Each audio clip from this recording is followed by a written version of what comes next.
आपने बड़ा valid question raise किया है। हम सालिक शाह हमारे साथ मौजूद हैं, उनकी तरफ चलते हैं, उनसे जानते हैं। सालिक, अभी जैसे तलहा हाशमी भी कह रहे हैं, मुर्तज़ा वहाब साहब भी बता रहे थे, ऑब्वियसली हमें भी पता है कि अंधेरा फैल जाएगा और इमदादी कार्रवाइयाँ शायद उस तरह जारी ना रखी जा सकें। फिर तो अगर किसी के जिंदा बचने का इम्कान होगा तो वो भी नहीं रहेगा। तो अभी क्या राइट नाउ सिचुएशन आपको नजर आ रही है? अगर आप असेस कर पाएं कि क्या कुछ आगे की तरफ बढ़ता हुआ नजर आ रहा है आपको ऑपरेशन?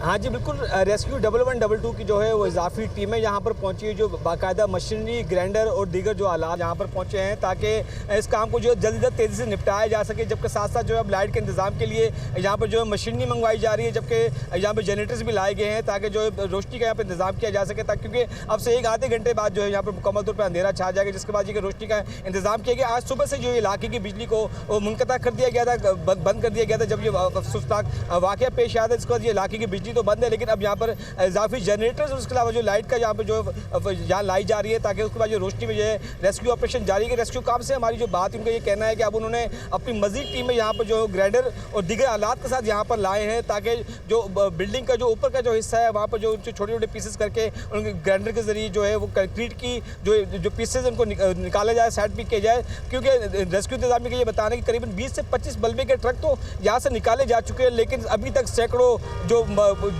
मलबा जो है यहाँ पर मौजूद है, जो सैकड़ों जिस पर ट्रकों में जो आ सकता है। रेस्क्यू काम ये बता रहे हैं कि अगर ऑपरेशन की यही जो